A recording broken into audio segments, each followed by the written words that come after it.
with a luxury client, the expectation and level of standard that they're coming to the table with is different. And you have to have an intimate understanding of what that level looks like. And that's why I spend a lot of time, again, immersing myself in those opportunities and those experiences when I can.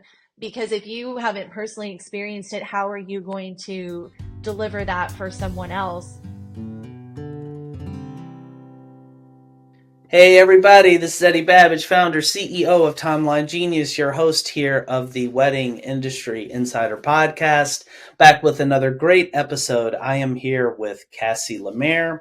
Cassie is the founder and creative director of Cassie LaMere Events, a premier event planning firm focused on designing and executing private luxury experiences. She started a company 6 years ago.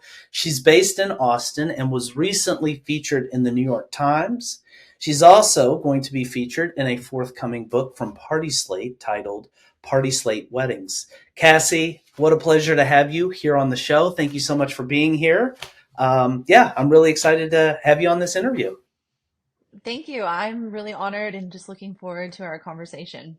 Me too. Yeah, it was a great pre-interview. So what I always do, Cassie, before we get into the nuts and bolts of things, and I guess I should just tell people up front some of the really valuable topics that we're going to be hitting. First of all, we're going to be talking about the importance of having your own definition of success. We're going to be talking about diversifying your revenue, which I happen to know a lot of planners have their kind of an interest piquing topic for a lot of people. We're going to be talking about the secret of your success, like the number one thing that you shared with me, Cassie, that's been driving your success. And we're going to talk about being a luxury event planner, which is something that I know a lot of people are aspiring to do. So obviously a lot of ground to cover here.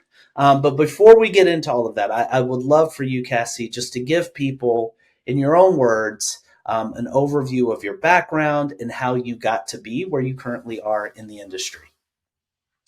Well, thank you. We're really focused on a mission of designing events for a life well lived. And to me, that what that looks like is at the end of your days when you're looking back on your life and your experiences. I really think that your best memories are rooted in those experiences and those moments that you shared.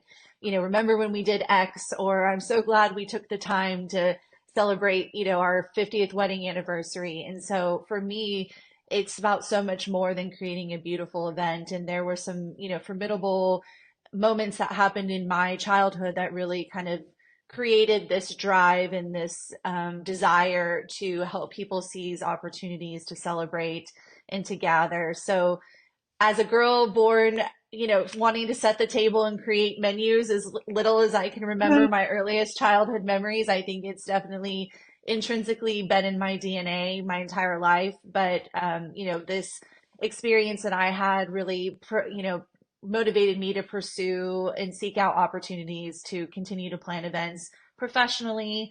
High school proms and family gatherings were the early beginnings. And then I was in-house for some really celebrated luxury brands for many years, some well-known household brands doing their experiential events. And then I launched Cassie LaMere Events 6 years ago with, a vision of kind of always, imagining potentially going out and launching my own business, which I think a lot of professionals, that's a natural next step. And this month we are, celebrating that 6 year anniversary. So I'm really excited to be able to be here on such a, kind of milestone moment and share some things that we've learned and some things that we're still figuring out along the way. Well, congratulations on the upcoming 6 year anniversary. Thank I you. think anybody and most people listening fit this category. Anybody who has a business knows how challenging it is, and to not only have one, but to have one that's thriving and growing and lasting is a real accomplishment. Being me, I can't gloss over what you just kind of teased there. I want to know about some of those like foundational experiences that you had as a child that really lit the fire, that Mhm. I've sensed, like this passion that you have for celebrating life and celebrating events. Like, tell me a little about those experiences. Yes, and like I said, there's, family videos of me as a child wanting every occasion to be special and baking cakes and creating menus. And I grew up in a household where a lot of that creativity was encouraged. And so I'm appreciative of, a family that, made a point to make things very celebratory. Unfortunately, some of the other kind of drivers were not, they were tragic experiences. And so, it's not always the the most uplifting topic to discuss, but I experienced a significant amount of loss in a short period of time.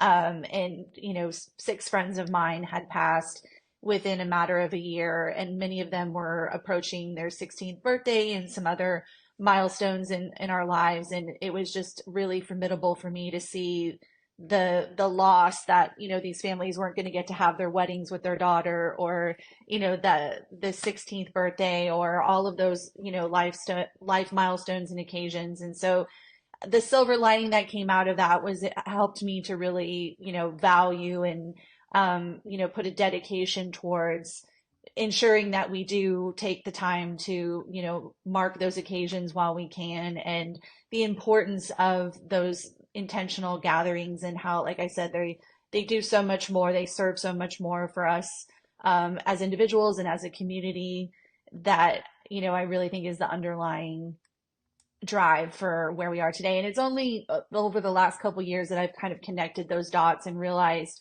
why I feel so strongly about making it the ultimate experience that I can make it for our clients. And obviously starting a business right before the pandemic and events being so significantly impacted, and our, inability to gather. I think all of that, for a new business and for our industry really also helped us, gain a better appreciation and understanding of why we do what we do.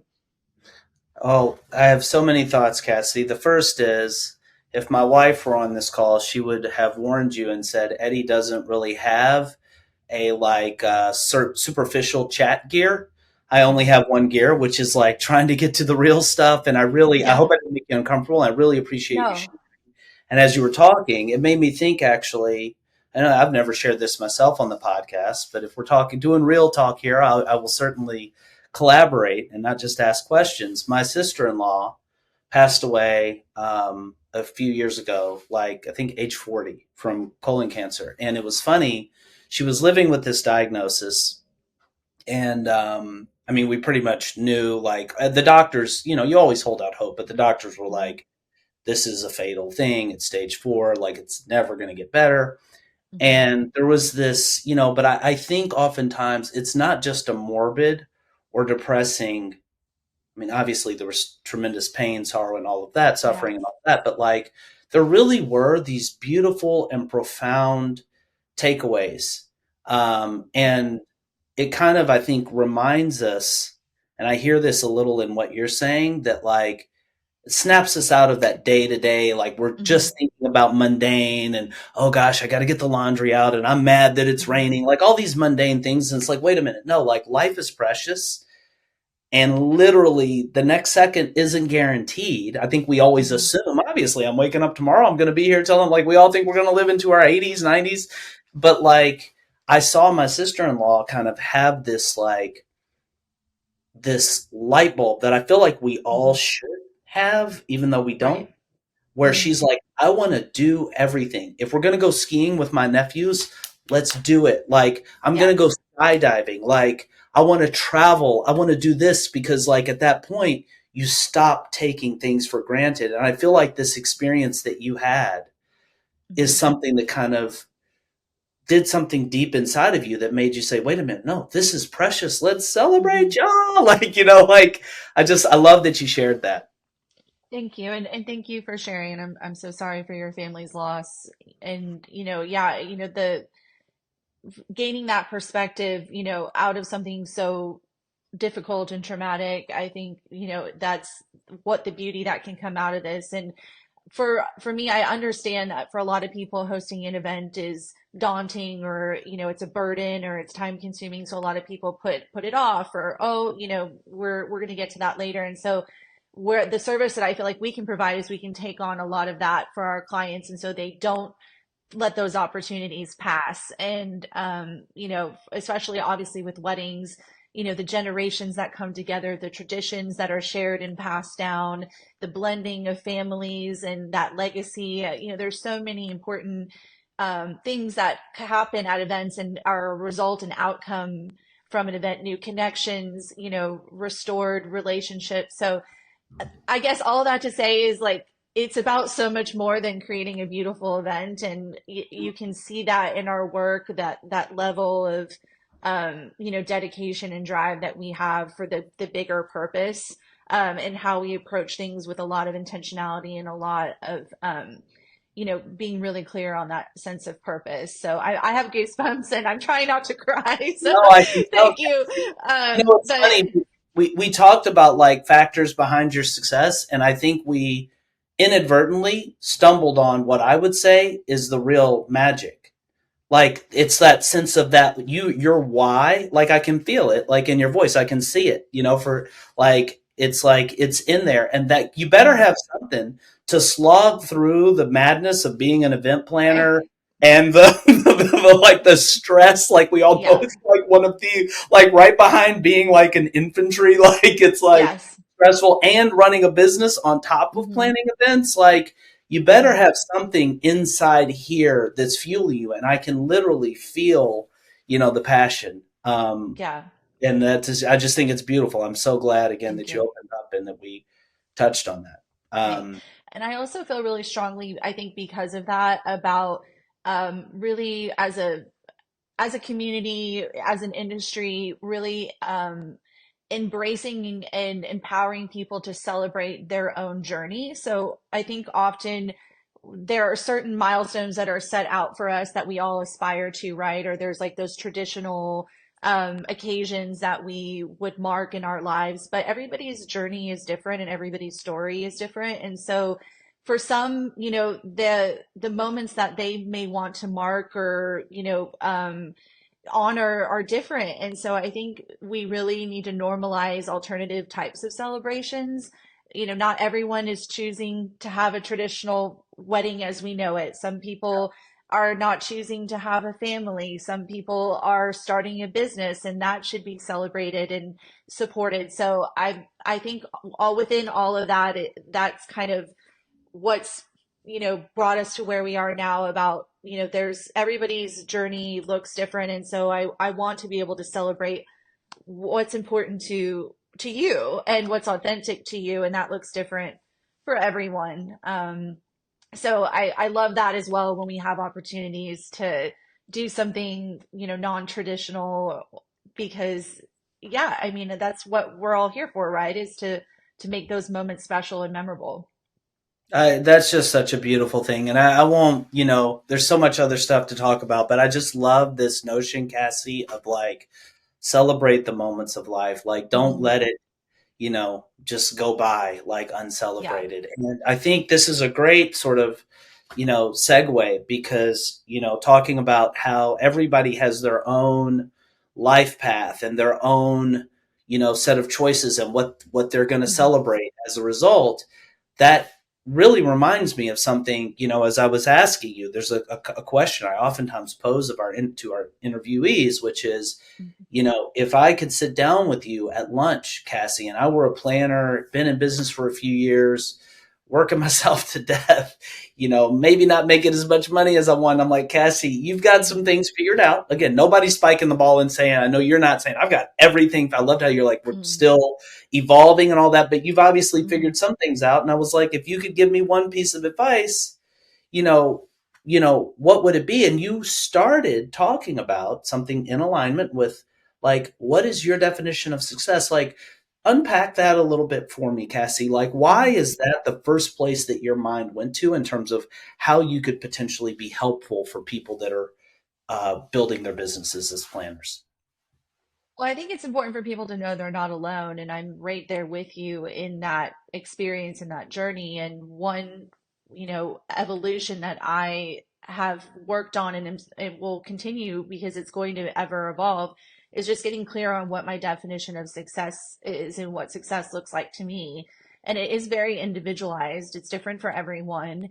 And, this industry it demands a lot of you. It asks a lot of you. It's very all consuming. It's high stress, high pressure, like you alluded to earlier.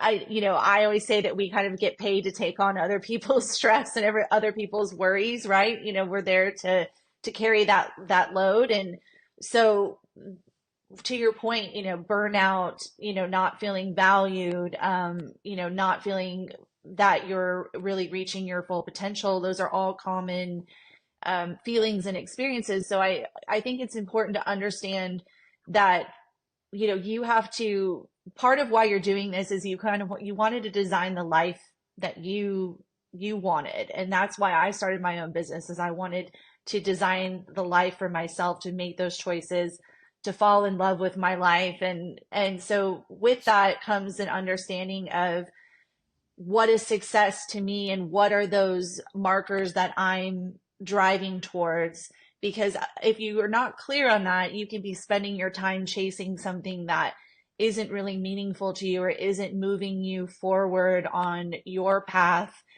isn't helping get you closer to your goals. It's compromising or sacrificing other aspects of your life. So, I do feel in the events industry, there is this expectation or pressure to just constantly be producing and volume and quantity of events, and for some people that's a model that works for them. For me, it wasn't the ultimate goal, and I had to start to understand that, because there was a time where we were doing this high volume of events and saying yes to everything, and um you know that that caused a lot of it drains you creatively, emotionally. You're feeling like I want to always give, I want to be proud of the product that we're putting forward. And I don't ever want to put myself in a position where I feel like we're not helping that event reach its complete and absolute full potential. And so, I think you have to ask yourselves these questions of, when you see other events, it's common to compare yourself to others.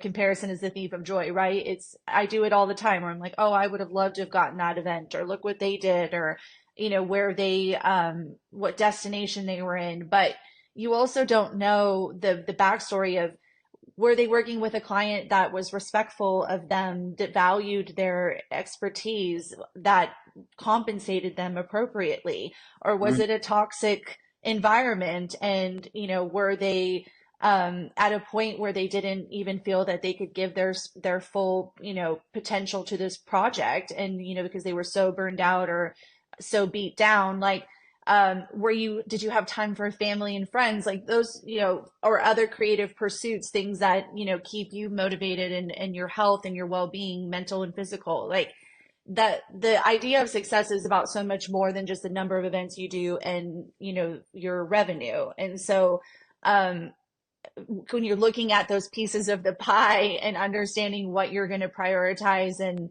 for me, it was quality over quantity. We are a boutique agency. We do a select number of events a year. We also are working with legacy clients where we do all of their events. So we're their agency of record. So when they know that they're going to host an event, we're the first phone call they make. We don't have a rotating door of people coming in and out. We do one event from them and we never work with them again, but there's no right or wrong. And I want to be clear in saying, it's to each their own. But when you're looking, kind of trying to model yourself after other businesses or other planners, I think it's helpful to really drill down and get dialed in on what makes you feel successful and fulfilled, and what that picture looks like for you in your life. Because, for me, several years in, I definitely had to reassess, because I couldn't keep going in the direction that I was, and I didn't have time for relationships and, other things that I value. So, as much as you're like you said, we're doing this for others, we need to do this for ourselves too, and then know what path we're it helps give you a compass of like when you're making decisions, like whether to take on this event or whether to give your time and resources to a particular individual or project or team member. Like, you just have that North Star, right? That consistently kind of checking in with. I love that. I love it a lot. For I'm gonna two quick observations. One, gosh, I've been doing this podcast. I want to say now for maybe 6 years. Geez, I can't remember. Like at this point, I'm losing track. Like of the years, they're just blurring through. We've done over 100 episodes. Had some amazing people. Just you and just many other people on this show. And there's one thing that has consistently come up, and it's a beautiful and profound point, and it's that there's nobody else, never has been, never will be another you, right? And that individuality, I love how what you're saying, like finding your definition of success, like you can't find it just looking around at what your peers are doing in your market Mm-hmm. or people that Mm-hmm. you see in magazines. Like you can be influenced and take that, absorb that, but like you Mm-hmm. still need to look inside. Nobody else, for example, Cassie, has your experience that you had, those Mm-hmm. formative experiences that lit your fire of passion. Like you got to look Mm-hmm. at that and your life and what you want to do with this life and figure that out. I just love that you're saying that. The second thing, this ties to a point that I was going to come to later, Mm-hmm. but I'm going to do it right now because you're actually talking about it, niching down. And Mm-hmm.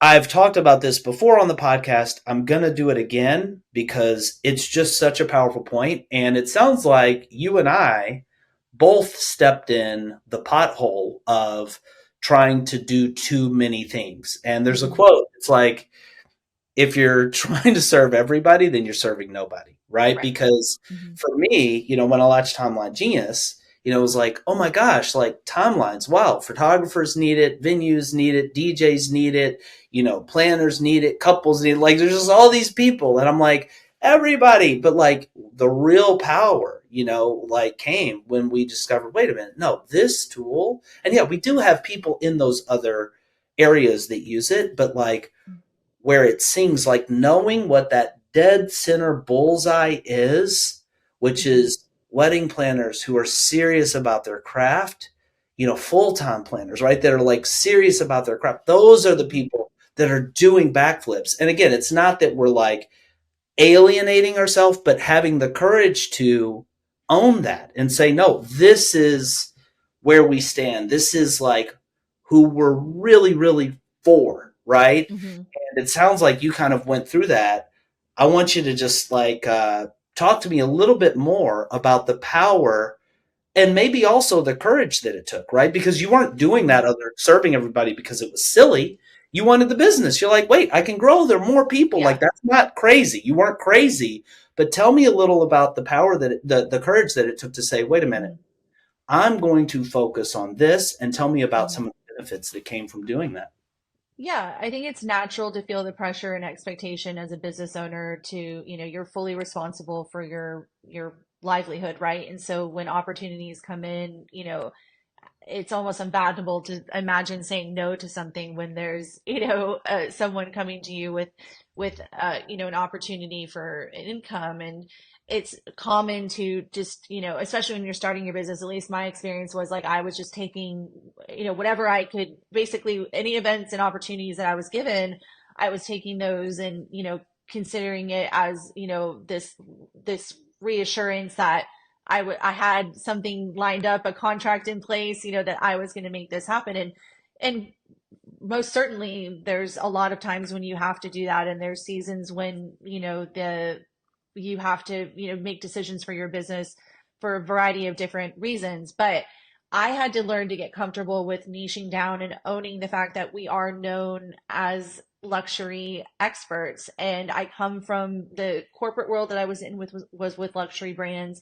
It's the lifestyle that I personally study and immerse myself in and am knowledgeable about. But I had a lot of hesitation in owning that because I didn't want to seem exclusionary or elitist or, obviously we all struggle with like wanting to be all things to all people, but we know that that ultimately is not a model that is successful because people don't really get a clear understanding of what differentiates you and who you are and what you bring to the table. And so I had to get comfortable with leaning into, this is who I am, this is what I know, this is what people value about us.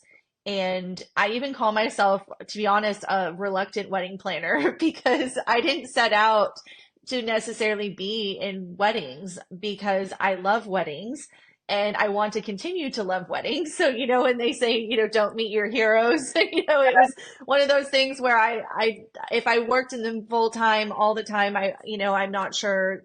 I had hesitations about what I still, love the magic of weddings. So it's also, I think, important to know that you will go and there will be seasons in life in your business where you have one idea of what you think you're going to do or what audience you're going to serve. And I do believe in like a push versus pull. And I think it's important to go where you're being pulled as opposed to trying to force something that is really Beautiful. not materializing or resonating. So Yeah. being flexible enough, and like I do believe, like, don't get me wrong, you have your core values and your core, kind of your ethos of who you are and what you want to do, but also like being nimble enough to not be so steadfast in idea or vision of who you think you are that you're not willing to like explore those other opportunities that present themselves to you, because I do think that things reveal themselves to you, and you have to really be in tune to have that level of awareness. And so, yes, it's also about saying no, when something's not in alignment with your style, your approach, your way of doing business. And those are all things that I've had to learn to get comfortable with, and I'm still every day navigating. As a wedding planner, you know how important it is to create detailed wedding day timelines for your events. But creating your timelines can be a tedious and time-consuming job.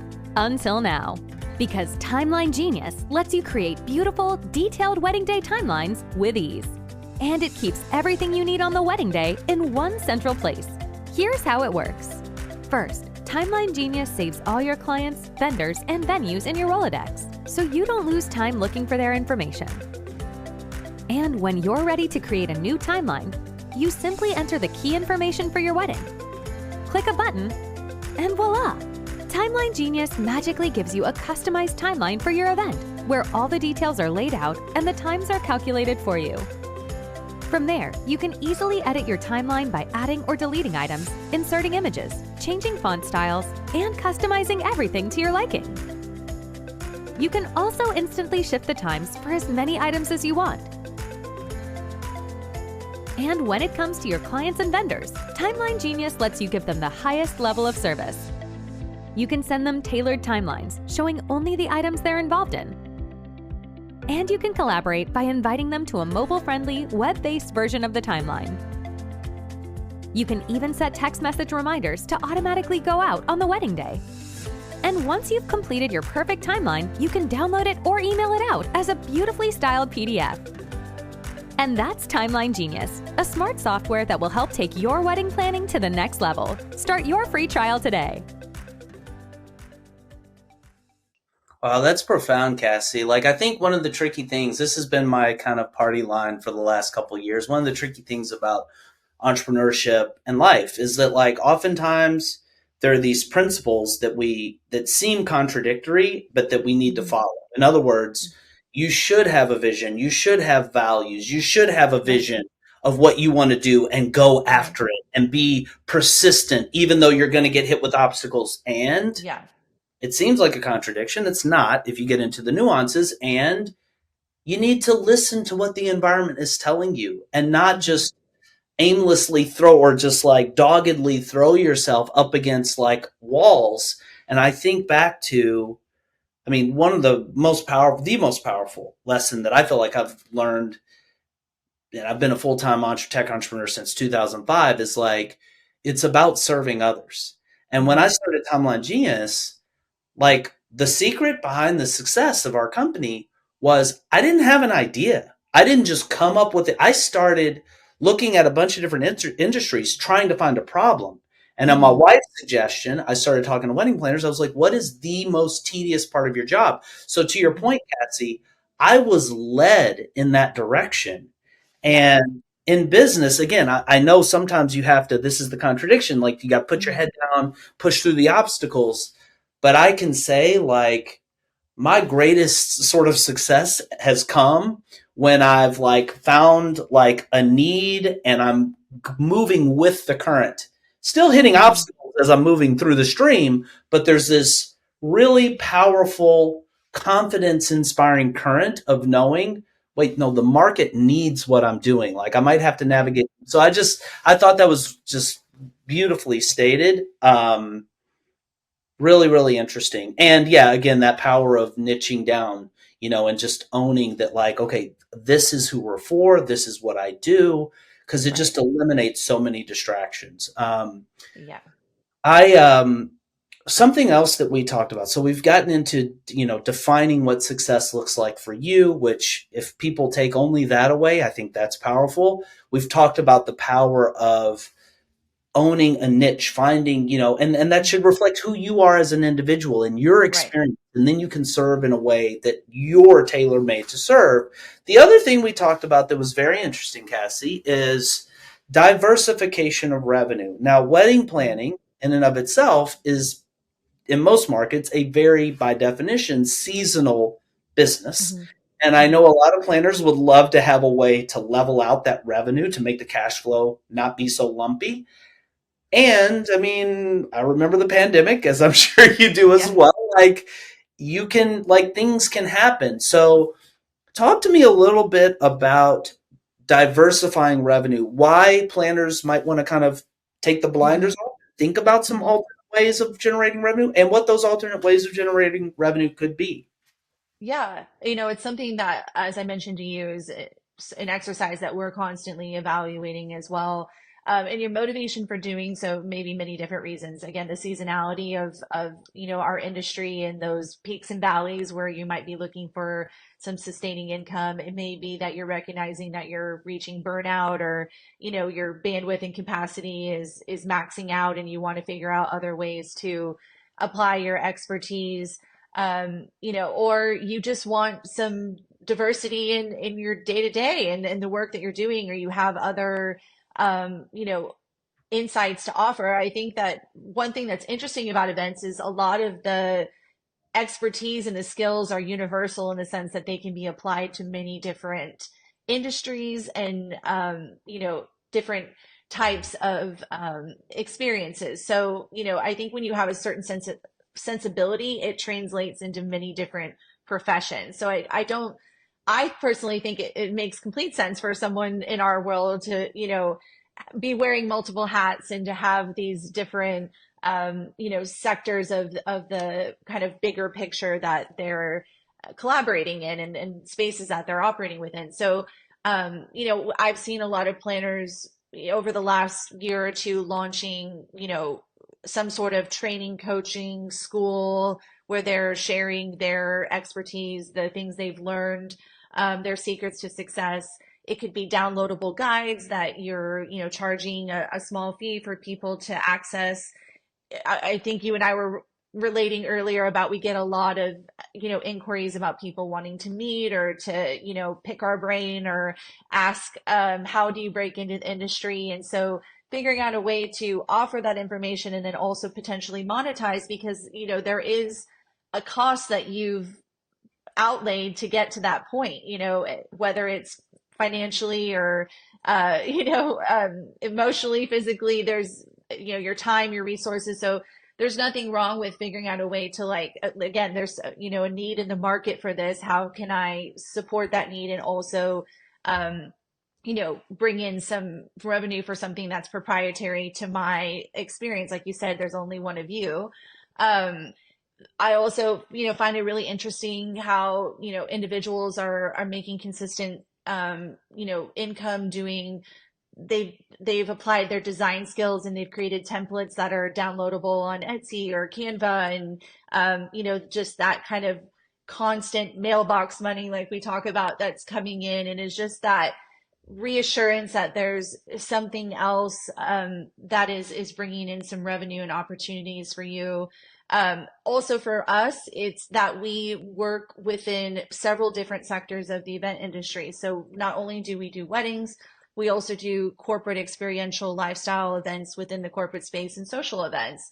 And selfishly, that's partially because I like having the ability to apply different, creative sides of my brain to different projects. And also when you think of the lifespan of that relationship with your client, like I was speaking earlier, the legacy relationships, after you work with them in the, say, the capacity of the wedding, next, often there's another milestone down the road that they're going to want to celebrate as well. So how lovely, to be a part of that whole life journey, right? And to be able to serve them in these different capacities, whether it's a baby shower or a vow renewal, or now, they are also happen in our case, a lot of times they're a, business owner themselves or a C-suite executive, and they want you to collaborate on their company's events.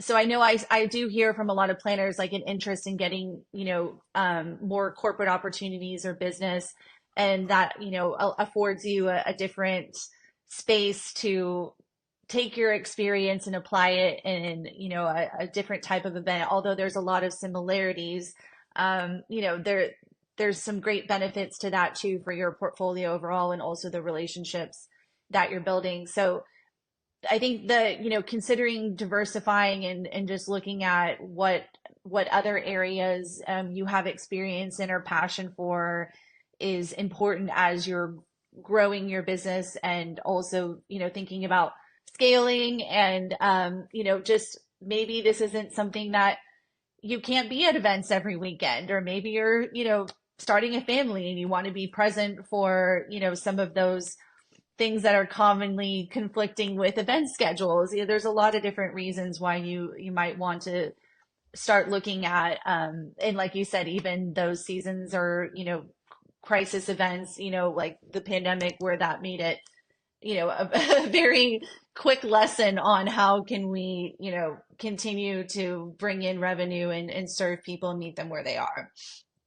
I love that, Cassie. Just at a high level, what I'm hearing is just don't sleep on your own ingenuity, right? Mm-hmm. Like, I think there are all these things that sometimes, again, because we're kind of locked into a certain way of seeing our lives, or our businesses, that we're not even Mm-hmm. thinking about some of these other possibilities that are out there. And it's obviously very case by case. It goes back to your definition of success, but Right. don't foreclose, like, the idea of kind of doing some of these other things to add additional lines of revenue. I love that point. The Well, and real Yeah, quick, if I may, just, please, of we course. are on the front lines in the sense that we're, at these events and interacting with clients and seeing, these different needs. And so I do think, again, if you're aware and in tune with, to your point earlier, where you saw this white space, right? Or there was something that could be improved, or there was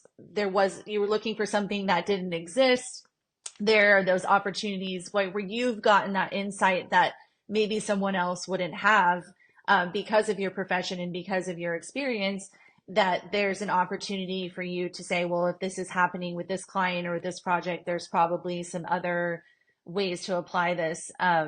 So again, giving yourself the space to be able to think about those things, to pursue some of those other opportunities. And, someone told me, a mentor told me one time, be working on the business, not in the business. And I love that. And I think about that often, because when we're managing the day to day and kind of the immediate needs, it's sometimes difficult to kind of take that higher level view, especially if you're running, your business of one or a small team. And I get it, because I struggle with it every day, kind of finding the time.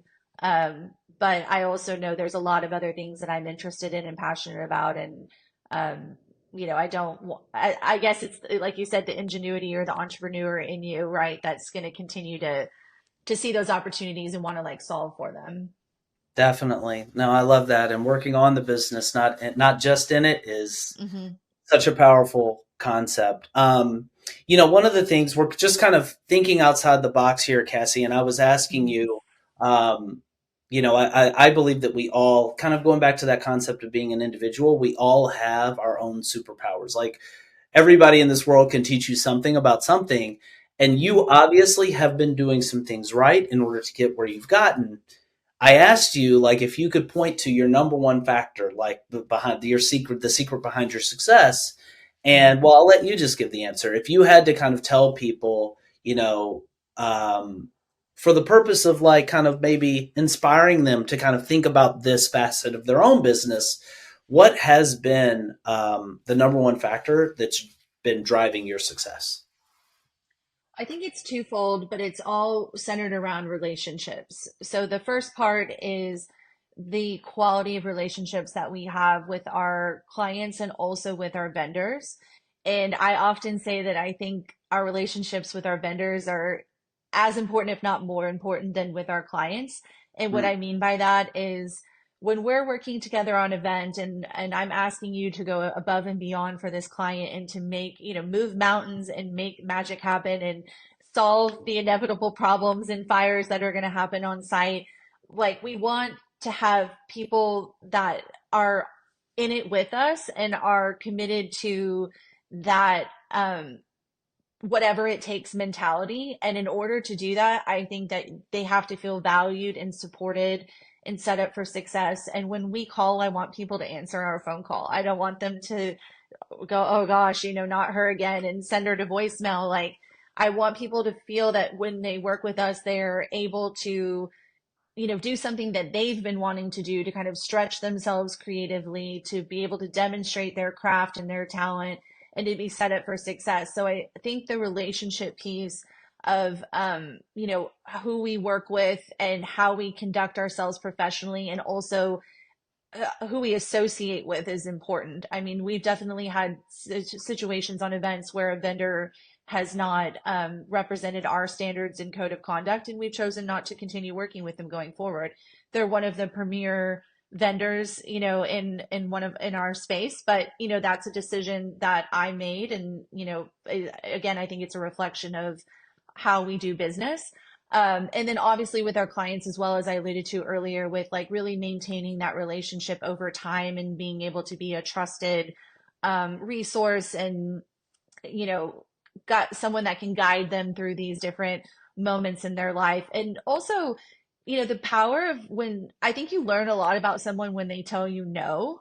And so for planners, it's really important to think about what it says about you in those moments where you're given a no or you're not given the opportunity that you were looking for, how you handle yourself. And I think for me, I've learned a lot about, okay, really what was that person's intentions, or they were only really, interested in us for this, what they could get out of us at this moment. But like thinking longer term, thinking bigger picture, sometimes those clients come back around a few years later. It's just not the right time. They're not ready. But do you still follow up? Do you still follow through? Do you still stay in touch? Like, you're not always, it's not, it's a long game, right? And so I think like valuing people for quality relationships and not just what they can do for you at that immediate moment is important. And how you can, I'm always coming from a place of like, how can I offer value to them? How can I serve them? How can I do something to help them? Um, Without necessarily, expecting anything in return. And then the second part of that is we're very mindful about the team that we hand select a team for each of our events, and we're looking to pair the right vendors, the right experience, the right talent for this event, and it's very tailored in our approach. And so I think the product and the outcome is so much more successful because we are being so intentional about who we bring on for that particular project. And yes, we have a core A team of vendors that we love working with, and we've had that experience and we know they deliver, and, kind of reduces learning curve when we can work together on more than one event. But I also don't necessarily just copy and paste the same team for every event. I really, take a look at, and I'm grateful that our clients allow us the autonomy to make those recommendations and just source the right people. And through that, I spend a lot of time building those relationships and being knowledgeable about different vendors in different markets and knowing what's out there so that I can I like to say it's like I'm playing matchmaker. I'm like, I know exactly who I'm going to call, who's going to be the perfect fit for this. So I think you see that in our events because I think it takes it to the next level. Um, and so those are the two pieces that I personally feel like have helped, us get to the, the place where I feel like we're not, success, yes, but also just like when things are they work, and you're vibing and it's, it's like this symbiotic kind of relationship, that I feel like, I get as much out of as what we put into it. I love that, Cassie. It's funny. I feel like we can lose sight of something that's kind of simplistic and obvious, which is that like any success we ever enjoy in business comes from people, Right. right? It's not, it's not a software in my case that I built. Like there's no Hmm. software customer. Like every customer that we have is a person that like has trusted us and our product enough to like actually be a customer or to Hmm. refer us to another customer or to be Hmm. a strategic partner. And it's the same thing, no matter what business you're in, you're really going to rise or fall based on, your Right. connection with other people. And, it's funny because I feel like this is yet another kind of interesting segue to the point about luxury planning, which I would be Hmm. remiss in my duties. I feel like if I didn't kind of go down this rabbit hole with you, because I've noticed that a lot of the luxury planners, the working model is a little different, right? Like sometimes, the planner's like, well, the client already contracted with X, Y, and Z, vendors, but typically when I'm talking to a luxury planner, it's like, no, no, no. We like the client comes to us and we Hmm. are going to pull together the perfect bespoke package. And we're pulling our relationships in, Right. we're pulling our expertise in. I want to, on that note, I just want to, because I know a lot of planners that are listening to us right now, aspire to, and it's funny that at one point you were almost kind of not taking it for granted, but like being like, I don't want to just be luxury, but that for a lot of people is a Hmm. very coveted thing. Like I want to get into the luxury market. What high level advice would you have, Cassie, Hmm. for planners that want to thrive in the luxury market? Yeah, and what you were talking about referrals. I mean, our business is solely referral based. Right. And especially in the luxury network, that is a very tight knit circle and community. And I think a lot of that trust is built through those referrals and that association. So, having those quality relationships, knowing that you deliver, knowing that you follow through, how you conduct yourself is always making an impression. And again, it may not be the right time, but people are filing that information away, whether it's a vendor or a potential or existing client. I do, as I said, I've spent a lot of time what I call like building the archive, where I'm always like filing away ideas and resources, and experiences. And I don't know exactly when they're going to come into play, but it's something that I am always absorbing. And then when the opportunity presents itself, often it's a very like intuitive process where I immediately know like, okay, this is the person I want to work with, or this is the inspiration I want to pull in, or I saw this textile on this runway and now, we're going to have that inspire the linens on the tables. Like, there's a lot of complexity to our sources of inspiration. And also, I think it's important to understand that with a luxury client, the expectation and level of standard that they're coming to the table with is different. And you have to have an intimate understanding of what that level looks like. And Mm-hmm. that's why I spend a lot of time, again, immersing myself in those opportunities and those experiences when I can. Because if you haven't personally experienced it, how are you going to deliver that for someone else? Because it's a disparity of expectations and exposure. So I try to think about the client in kind of the lifestyle sense of how are they living their day-to-day lives, what hospitality are they being offered, what types of services and conveniences are they being extended with other industries that they're interacting with, and they're bringing those expectations to the table for the event as well. They want to have that same level of experience. They're often very global in, their lifestyle. They're very cultured. They have, a certain a level of appreciation for craftsmanship and artistry and understanding of those references. And so the way that you conduct your business from your first interaction with them through the execution of the event is going to look different.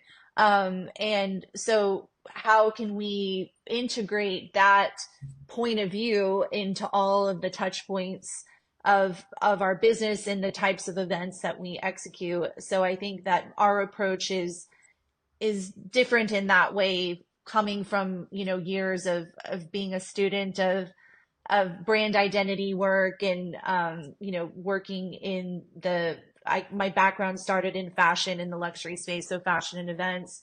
But, there's a certain level of a way of doing things that I think it's very clear the individuals who get that and those who are not going to meet the mark.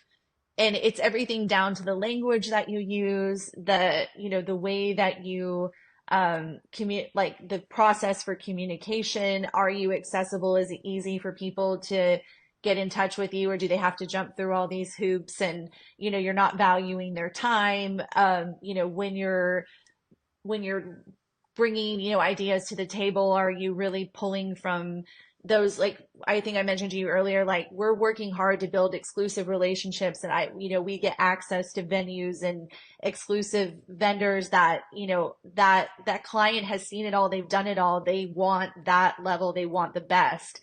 And so it takes a lot of work to continue to be relevant and on top of what that looks like. So often I'm looking at other industries and other titans of industry to see what they're doing and how I can apply that back to the event space. So I don't spend a lot of time insular within the events industry. I'm more looking at other companies who are leaders in their respective industry and what they're doing to innovate and continue to raise the bar, because our clients are, interacting with that as well.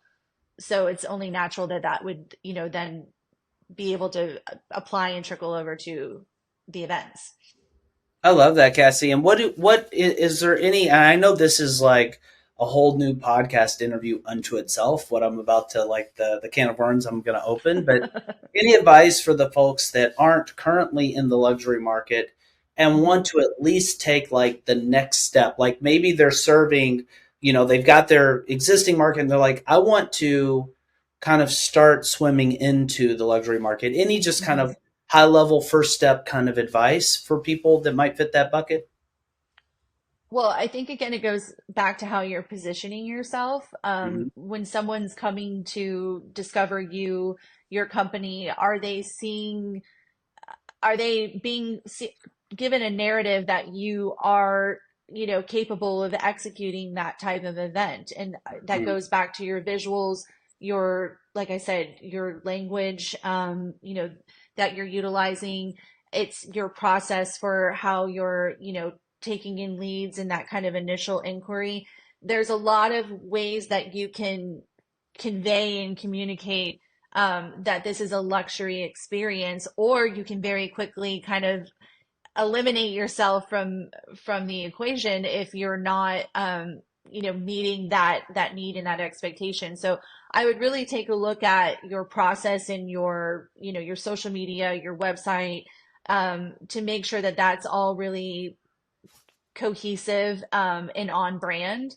And then I mean, I think you have to be comfortable with your prices being reflective of a luxury space as well. I know, that's a continued conversation about pricing and, I think you have to be comfortable, again, niching down, and it's okay if, you're not a fit for some clients, and, yes, you would love to do their event, but if, kind of the value, isn't commensurate and with the, type of work that you're delivering, then that's something you need to take a look at. And then also, again, I go back to like that association. So that's I think my third tip is, being within the space of where your client is living day to day and who they're interacting with, and thinking a little bit outside of the box on like how you can build those referrals and to get in front of them, because it's probably not it's not where you think, right? It's not the thing that you think. It's more like you meet them at a charity event and, have a thoughtful, meaningful conversation. And now, turns out they reach out to you and they were actually planning something. So I think like you have to meet them where they are, which is, I know is something I mentioned earlier, but it's not so much about networking. And especially, I think we can kind of get caught up in networking within our own industry, but I also think it's important to like look outside of that and figure out where you can establish those relationships. Yeah, I love that answer, Cassie, and I think that will be helpful. And again, obviously, the disclaimer applies that we could do a whole podcast interview on getting into luxury. Pricing Right. alone could be a subtopic and all of that. Yeah. But I just wanted to give people like a little bit of a sense of direction. There is, and I knew this would happen because we had so many topics to cover. I'm, watching the time fly as it always does during a good conversation. There's one more question that I ask of every guest that we have on the podcast, and it's the following. If you could give one piece of advice based on all of your years of professional experience, not just, in, your current capacity as a planner, but even before that, that would be as helpful as possible in letting people or aiding people in taking their business to the next level, what would that one piece of advice be? I feel like we kind of touched on it earlier. I mean, Mhm. I go back to, getting clear on what success looks like for you. You have to take care of yourself first. And as a business owner, there's, so many pressures and stresses and demands on your time. And so, if you're, again, trying to be all things to all people, Right. there's going to be a breaking point in that. And so, the success of your business is so much intertwined with who you are individually. You are the business and the business is you. Like and so you've got to take care of yourself, and you've got to look at, if you're gonna make it the long haul, as you said, it requires a lot of stamina and dedication, because there's a lot of hard moments, that, kind of going back to what your, motivators are, and what the purpose is of what you're working towards, then the other piece of that I would say is like taking time to celebrate the wins along the way. I'm guilty of always wanting to be 10 steps ahead and, Yeah. really focused on, what I'm striving towards, or, and so I sometimes miss, taking a moment to just kind of hold space, I think is the term now, like holding space for maybe that. I think there's that lovely quote about remember where you want when you wanted to be where you are now. Oh, yeah. um and so it's easy to kind of let those moments pass without honoring them. So it's something I'm working on as well, but giving yourself time to celebrate those wins, big and small, because then you're seeing that progress. It's a check-in with yourself. Because there's a lot of these things are really big concepts and long-term, goals. So it's nice to kind of have those little stepping stones along the way. It's a beautiful answer, Cassie. I feel like you kind of tied it all together. We had these seemingly disparate threads of conversation, and you just kind of, and just that notion, it's so true. Like, I remember when I used to play piano, like, my piano teacher, before I would learn a piece, she would play it, and I'd be like, oh my God, I'm going to learn that. That's amazing. But then once you've put in the work and you've listened to yourself play it for like 6 weeks straight, and you finally get, this big, like, you can lose that initial sort of like pop and awe. And it's the same thing with business. Like, you're like, wow, like there was a time when I was just dreaming of getting Mhm. to, this point, and I'm here. But like human nature, it's such that like we're always focused on, yeah, okay, well, I've got this. So, but what's the next thing, But Mhm. I just think that's a beautiful message to stop and celebrate what is and the journey that's already unfolded. Um, is there anything, Cassie, for those that want to get in touch with you, because Mhm. I always encourage people, to reach out in our industry to connect. Like you said, relationships are valuable. What's the best way for people to reach out if they want to connect with you? I always say, like, I love our party loving community, so I'm happy to continue the conversation on Instagram. Feel free to DM me, any questions or, pieces from this conversation that you want to expand upon. As you mentioned earlier, we are on Party Slate and LinkedIn as well. So dipping my toe into TikTok, that's a a new space. So we are there as well, but very much in a growing phase. But I look forward to, staying in touch with you and with the audience and, kind of hearing their thoughts because like I said, I get as much from this as I do. This was really energizing conversation for me today. So thank you. Well, all thanks back to you, Cassie, on behalf of our Timeline Genius community and all of our Wedding Industry Insider podcast listeners. Thank you for taking time out of your very busy schedule to be here and for also just being so open and transparent, and sharing your wisdom and experience. Like, we really, really appreciate it.